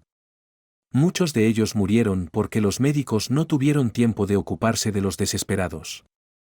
Algunos tuvieron la suerte de encontrar la muerte sedados con morfina, pero la mayoría murieron solos y en agonía. Muchos heridos graves que no tenían esperanzas de recuperación fueron asesinados en el mismo campo de batalla por sus camaradas. Y esto se consideraba una suerte, ya que de lo contrario corrían el riesgo de ser encontrados por el enemigo. El maltrato de los heridos era otra característica de la vida cotidiana militar. El olor a pólvora, sudor, sangre, miedo y muerte se cernía sobre el campo de batalla e impregnaba para siempre las mentes de los soldados. Yo, un chico de 19 años, en este ambiente perdí mi maximalismo juvenil y mi despreocupación por la vida, como muchos de mis compañeros. Asumí como un hecho que el enemigo debía pagar lo más caro posible por mi vida, y en este campo desarrollé una profesionalidad sorprendente para un hombre tan joven. Me mantuve firme cuando otros entraron en pánico. Utilizaba mis armas con extrema precisión, como un instrumento quirúrgico. El instinto de supervivencia en combate era tan evidente en mí que vivir al ritmo de alternar constantemente entre la defensa, la búsqueda de cobertura y el ataque se convirtió en algo natural para mí. Tenía fama de no tener miedo a las heridas ni a la muerte. Y eso se llama coraje. Y tuve la cantidad necesaria de suerte. He aquí uno de los misterios de la guerra: algunos soldados parecen conjurados contra la muerte o las heridas. Yo fui uno de ellos. Me las arreglé para sobrevivir a pesar de que siempre me encontraba en medio de los acontecimientos más sangrientos. Los días 4 y 5 de octubre, la intensidad de los combates finalmente amainó, dando a la exhausta compañía unos días para reagruparse. El 9 de octubre de 1943 las tropas del Ejército Rojo atacaron a los restos de la Tercera División de Montaña con fuerzas 20 veces superiores. A las 10 de la mañana comenzó la obligada preparación artillera, para la que se emplearon 400 piezas de artillería rusas y 220 lanzacohetes múltiples, que disparaban más de 15.000 proyectiles por hora. Lo que estaba ocurriendo llenaba a los soldados de infantería alemanes de un terror que los volvía locos. Pero cuando terminó la preparación artillera, se levantaron como fantasmas del vapor sulfuroso y se volvieron a tierra para defender sus posiciones con un coraje desesperado. Este ejemplo demuestra claramente que un verdadero soldado es todo autocontrol, experiencia de combate, agallas y determinación para luchar hasta el final. El ataque soviético golpeó las posiciones alemanas como un maremoto. Las reservas de mano de obra de los rusos parecían casi inagotables. Mientras las unidades de la Wehrmacht disminuían constantemente en número debido a la falta de reabastecimiento, la fuerza de las tropas de su enemigo aumentaba sin cesar. La decisión japonesa de centrar su atención en el Pacífico Sur significaba que los rusos podían retirar sus numerosas tropas de Siberia y también enfrentarse a ellas en el teatro de operaciones occidental. Además, todos los varones de entre 14 y 60 años fueron reclutados en el ejército soviético, sin excepciones. Sin embargo, muchas de las unidades rusas se crearon de forma extremadamente precipitada, de hecho, resultaron ser carne de cañón. Sus soldados llevaban ropa civil bajo las chaquetas del uniforme y su entrenamiento se reducía a solo 2 días de instrucción, durante los cuales los reclutas apenas tenían tiempo de aprender a utilizar armas ligeras. Su reclutamiento y organización fueron tan apresurados que ni siquiera cada uno de ellos disponía de armas suficientes. El mando, habiendo calculado las bajas previstas en el ataque que se avecinaba, armó solo a los que iban a estar en la primera oleada del ataque. Los soldados que les siguieron se quedaron sin armas y tuvieron que recogerlas de entre los caídos. Por lo tanto, es comprensible que estos combatientes temieran como el fuego ser enviados a la batalla, pero aún mayor era el miedo al castigo por desobedecer las órdenes. Los combatientes soviéticos eran obligados sin piedad a luchar por las tropas del NKVD que marchaban detrás de ellos. En esta batalla vi por primera vez cómo los rusos fusilaban a sus desertores, o mejor dicho, a cualquiera que emprendiera la retirada, y cómo obligaban a los combatientes sin la menor piedad a romper posiciones bien defendidas. Una oleada de atacantes tras otra caía sobre las trincheras alemanas, solo para ser abatidos como conejos. Como resultado, se formaron literalmente muros de cadáveres de combatientes rusos muertos y heridos alrededor de las posiciones de los fusileros de montaña. Las nuevas oleadas de atacantes se vieron obligadas a trepar sobre los cadáveres de sus camaradas caídos, utilizando sus cuerpos como cobertura, hasta que las montañas de cadáveres llegaron a ser tan altas que el propio ataque empezó a ahogarse ante este diabólico obstáculo. Entonces los rusos lanzaron tanques al ataque, que pasaron por encima de los cadáveres y de los camaradas heridos que aún sobrevivían. Las orugas de los tanques T-34 amasaban los cuerpos con un sonido retumbante, y los huesos humanos crujían como madera seca con un crujido. Estos sonidos se mezclaban con los gritos y gemidos de los soldados heridos. Era insoportable oír y ver todo esto. La batalla se recrudecía con renovado vigor. Los artilleros alemanes luchaban como locos, esperando, en el fragor de la batalla, borrar de sus mentes todo lo que habían visto. Cuando se quedaron sin munición, se abalanzaron sobre el enemigo con bayonetas y palas. La furia y la determinación de los soldados de la Wehrmacht que defendían sus posiciones eran tan fuertes que, al caer el crepúsculo, los rusos tuvieron que suspender el ataque. Yo estaba al mando de una compañía, lo que me obligaba a estar siempre en medio de los combates. A menudo, la distancia entre el enemigo y yo disminuía tan rápidamente que, tras unos cuantos disparos dirigidos, tenía que dejar el fusil de francotirador y sacar el subfusil MP-40, que siempre llevaba preparado y colgado a la espalda en esas situaciones. Las batallas de este tipo siempre me resultaban muy difíciles, porque los combatientes de las primeras líneas de defensa se mezclaban muy rápidamente con los atacantes, comenzaba el combate cuerpo a cuerpo, y a distancias de unos 30 metros la mira telescópica se volvía inútil y estrechaba considerablemente la visión. Estaba fijada al fusil de tal manera que era casi imposible apuntar sin mirar por la mira. En tales situaciones, un francotirador está siempre sometido a una enorme tensión. Por un lado, no puede dejar caer su fusil con mira telescópica. Por otro lado, si el enemigo le descubre con ella, el francotirador corre un peligro extremo, porque el enemigo empieza inmediatamente a dispararle con especial intensidad. Yo estaba adscrito al comandante de la compañía, lo que significaba que tenía que estar en el centro de los combates todo el tiempo. A menudo, la distancia entre el enemigo y yo disminuía tan rápidamente que, tras unos pocos disparos dirigidos, tenía que dejar el fusil de francotirador y sacar el subfusil MP-40, que siempre llevaba preparado y colgado a la espalda en esas situaciones. Las batallas de este tipo siempre me resultaban muy difíciles, porque los combatientes de las primeras líneas de defensa se mezclaban muy rápidamente con los atacantes, comenzaba el combate cuerpo a cuerpo, y a distancias de unos 30 metros la mira telescópica se volvía inútil y estrechaba considerablemente la visión. Estaba fijada al fusil de tal manera que era casi imposible apuntar sin mirar por la mira. En tales situaciones, un francotirador está siempre sometido a una enorme tensión. Por un lado, no puede dejar caer su fusil con mira telescópica. Por otro lado, si el enemigo le descubre con ella, el francotirador corre un peligro extremo, porque el enemigo empieza inmediatamente a dispararle con especial intensidad. Cuando al anochecer la batalla se había calmado, los artilleros alemanes supervivientes no podían permitirse el lujo de relajarse. Era obvio que los rusos pronto se reagruparían y lanzarían otro ataque. Mis camaradas solo tuvieron unas horas de respiro antes de que se reanudara el asalto. Esta vez fue con menos presión, el enemigo trataba de no acercarse demasiado. Y fue entonces cuando los francotiradores contribuyeron de forma tangible a la defensa de las posiciones con sus certeros disparos, que utilizaron para alcanzar objetivos desde lejos. La noche del 10 al 11 de octubre en mi sector los rusos dejaron de disparar de repente. En pocos minutos se hizo un silencio engañoso. El comandante de la 7ª compañía aprovechó la ocasión para dar un rápido rodeo por las posiciones de sus hombres para hacerse una idea de la situación. En la posición de los ametralladores, que sobresalía un poco por delante de la línea principal de defensa, recibió un informe de movimientos sospechosos en los arbustos situados frente a ella. El comandante envió inmediatamente una patrulla de 8 soldados experimentados. Yo les acompañé como guardia, arrastrándome cautelosamente a 30 metros de ellos. Yo llevaba mi fusil de francotirador, y los soldados de infantería de la patrulla iban armados con subfusiles y granadas de mano.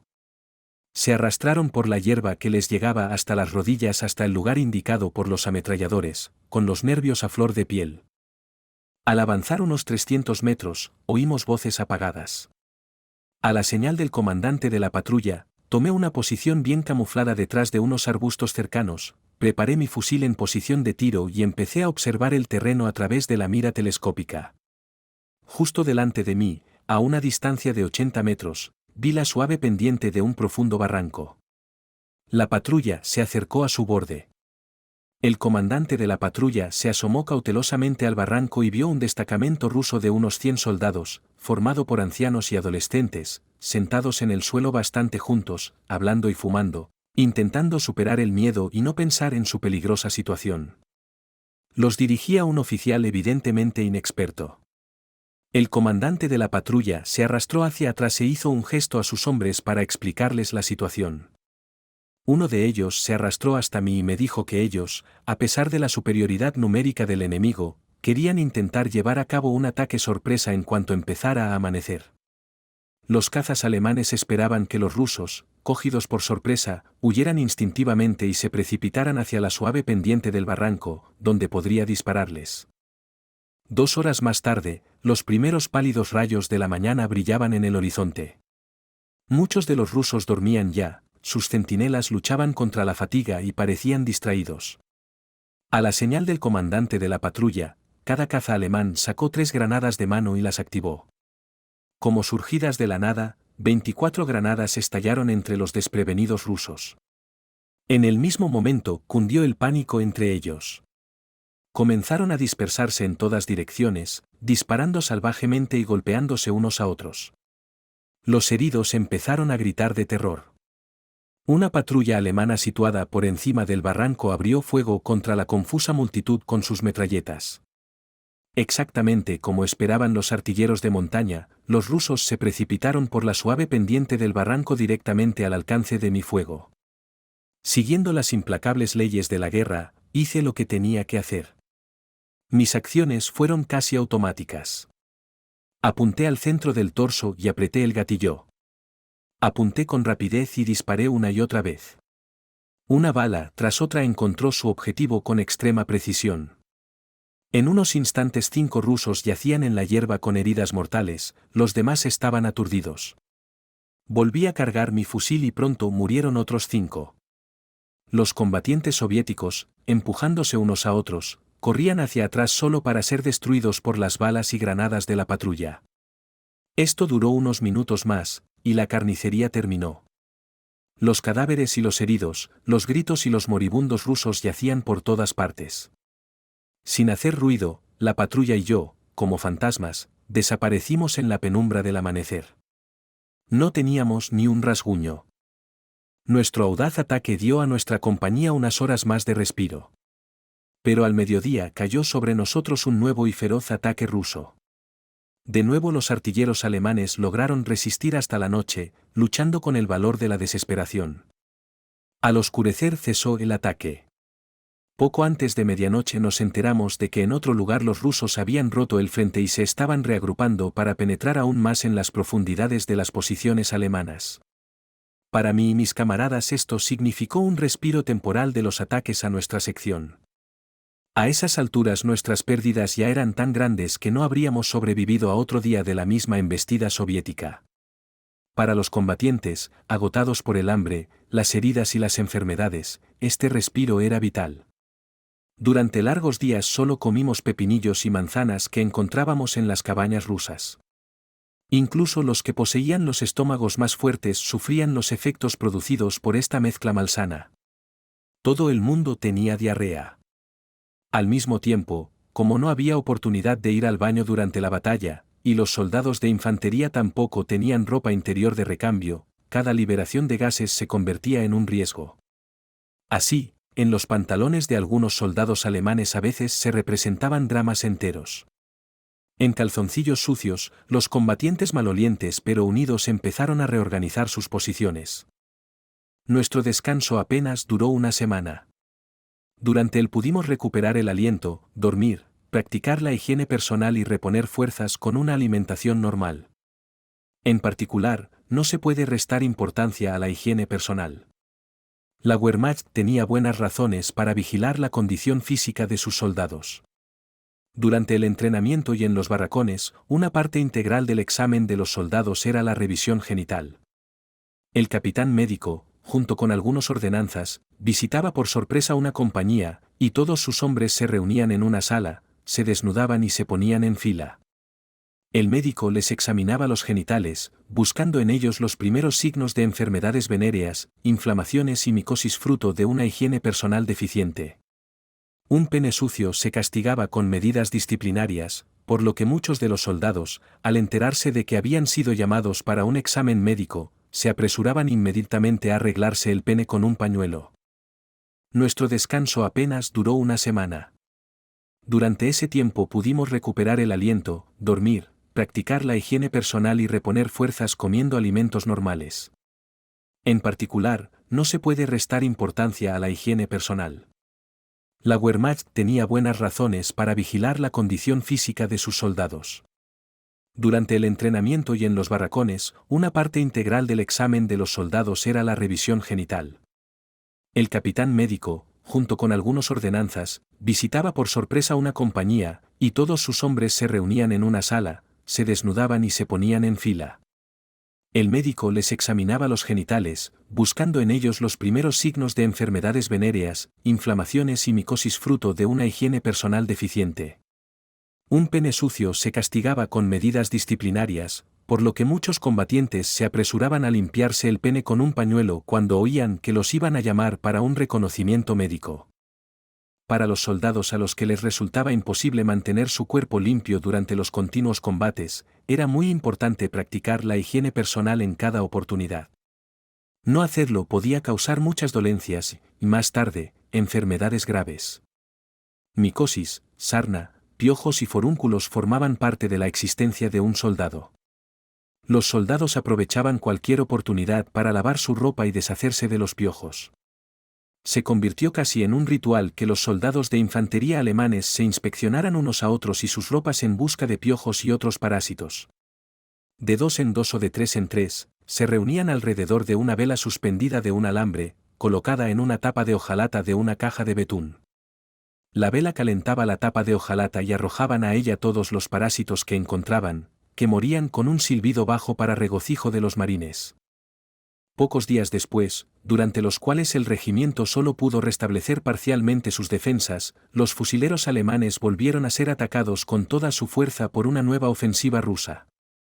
De nuevo esto significó una lucha sin cuartel por la supervivencia. A pesar de los escasos éxitos y contraataques alemanes, la superioridad numérica de los rusos pronto se hizo sentir, y los soldados de la Wehrmacht tuvieron que abandonar sus posiciones bajo su presión. Sin embargo, la toma de posiciones alemanas fue extremadamente azarosa, y la línea del frente fluctuó constantemente hasta que llegó un punto en el que no había ninguna línea del frente definida. Las comunicaciones entre las unidades alemanas se cortaron. Los resultados de los combates no estaban claros y cada unidad parecía luchar por sí misma. Psicológicamente, se trataba de una situación única en la que la inestabilidad del frente, la inmensa presión de los sangrientos combates y el miedo constante a quedar aislados creaban un enorme riesgo de que cundiera el pánico. Sin embargo, la huida indiscriminada conduciría a las tropas alemanas al desastre y a la aniquilación, ya que entonces el enemigo podría avanzar sin encontrar ninguna resistencia seria, y unidades enteras de la Wehrmacht serían aniquiladas. Así, el ejército alemán habría sufrido enormes pérdidas en hombres y material. Al mismo tiempo, el pánico es algo profundamente humano. Está arraigado en los instintos y es la última oportunidad de salvarse del peligro.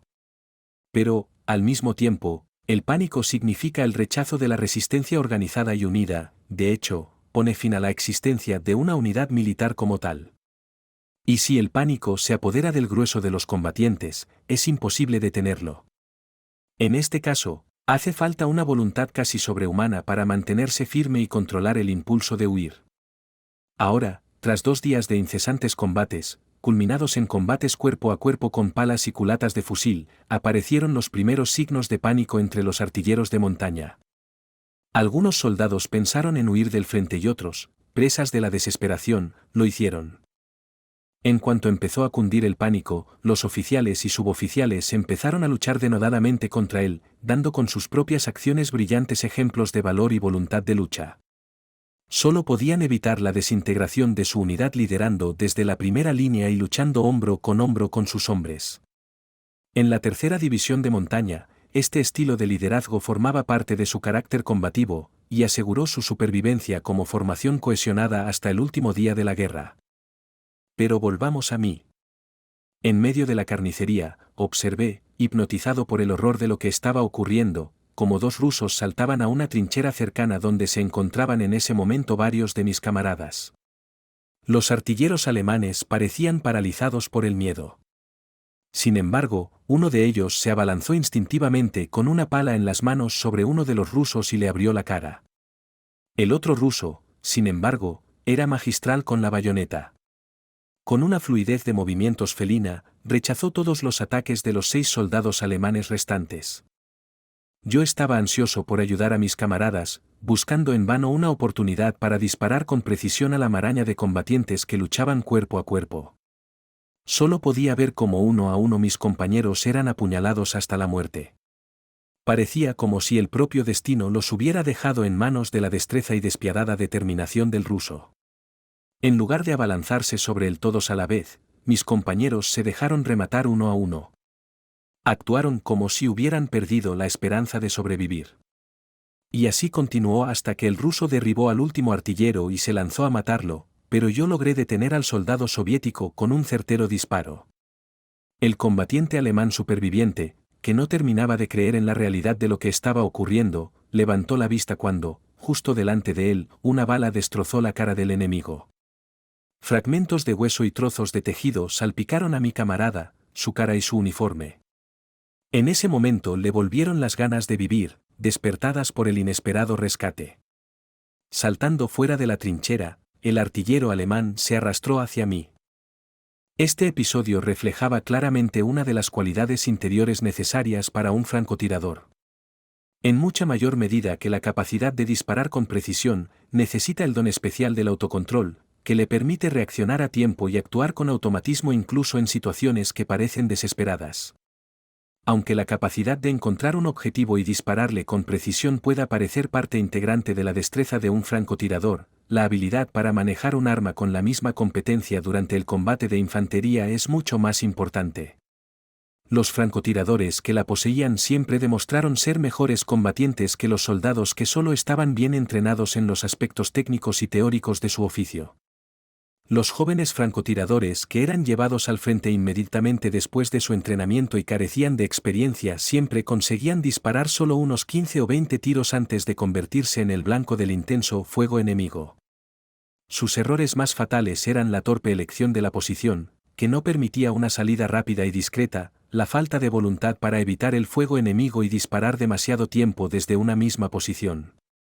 Un francotirador cuya posición era descubierta siempre era bombardeado por el fuego de los cañones pesados de la infantería, como los morteros. Y si no tenía forma de escapar desapercibido, todo lo que tenía que hacer era correr a través del espacio abierto tan rápido como pudiera. Entre los francotiradores alemanes esto se llamaba salto de liebre, porque en tales casos el francotirador tenía que saltar repentinamente de su celda y correr hacia una nueva posición elegida de antemano, haciendo zigzags desesperados e imprevisibles para el enemigo. Tal carrera bajo el fuego enemigo requiere una tremenda fuerza de voluntad y nervios muy fuertes. Los soldados inexpertos solían preferir quedarse en sus posiciones antes que correr tales riesgos, y como resultado perdían inevitablemente la vida. No importaba lo valientemente que luchara la tercera división de montaña, pero las unidades del Ejército Rojo penetraron tan profundamente en sus líneas de defensa en el sur que se enfrentó a la amenaza de quedar cercada. Los rusos habían abierto una brecha en el frente alemán y estaban listos para asestar un golpe decisivo. En el último momento, justo antes del inicio de su asalto final, el 31 de octubre de 1943, llegó la orden de retirarse tras el Dnieper. Al hacerlo, sin embargo, el ejército alemán debía mantener una cabeza de puente alrededor de las minas de manganeso cercanas a Nikopol para que el suministro de sus productos a Alemania pudiera continuar el mayor tiempo posible. Esta cabeza de puente debía ser mantenida por la tercera división de montaña y otras 8 divisiones.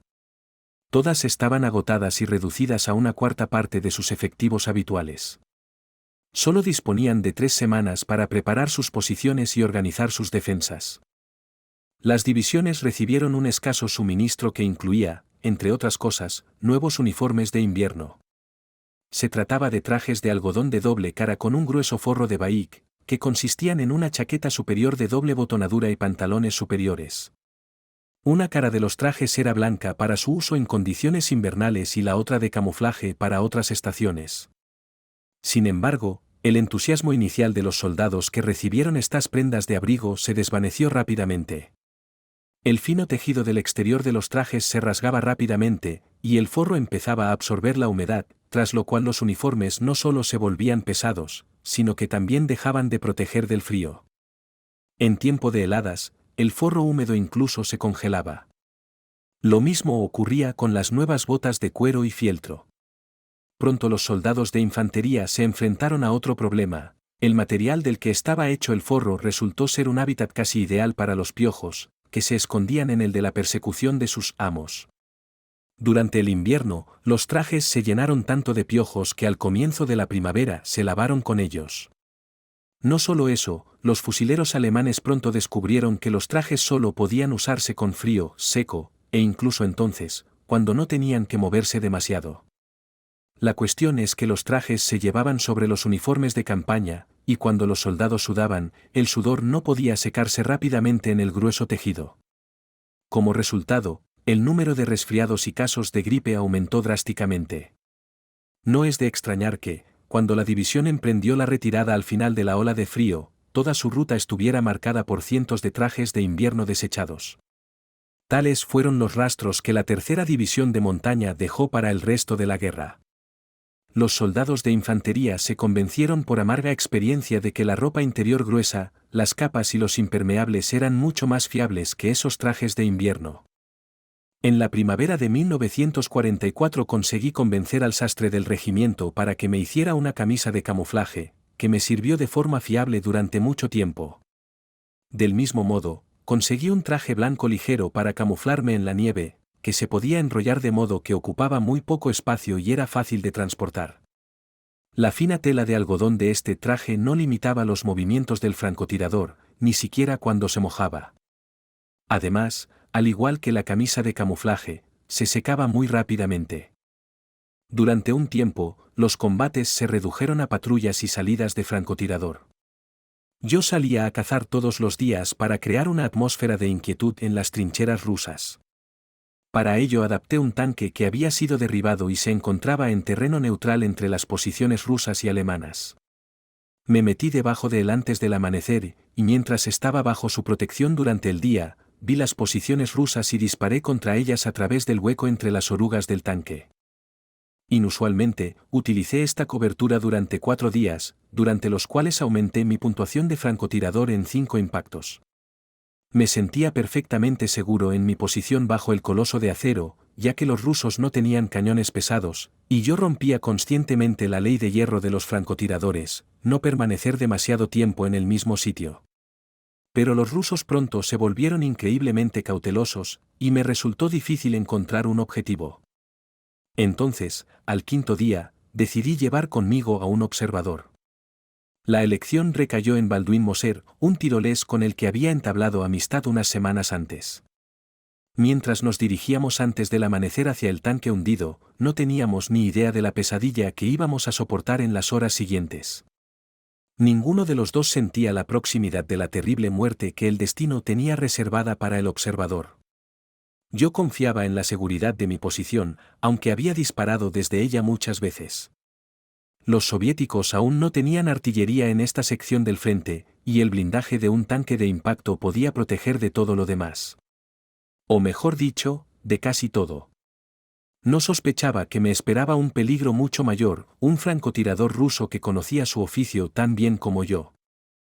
El ardiente sol rojo de la mañana apareció por el este, enviando sus primeros rayos sobre la vasta estepa mientras Baldwin y yo nos colocábamos bajo el tanque y empezábamos a otear las posiciones enemigas en busca de presas descuidadas. Baldwin levantó los prismáticos solo un poco más de lo debido, pero el débil resplandor de sus lentes bastó para indicar al francotirador ruso que su enemigo había ocupado su guarida. Una vez en su bien camuflada posición, el ruso puso su rifle en posición de disparo y esperó atentamente a que se produjera otro resplandor. Menos de un minuto después efectuó un disparo. Fue en ese momento cuando también se fijó en el balduino, que susurró: Joseph, ahí, a 2 dedos de la loma, muévete. Un segundo golpe resonante siguió inmediatamente al primero, y detrás de mí se oyó un ruido como de palmas.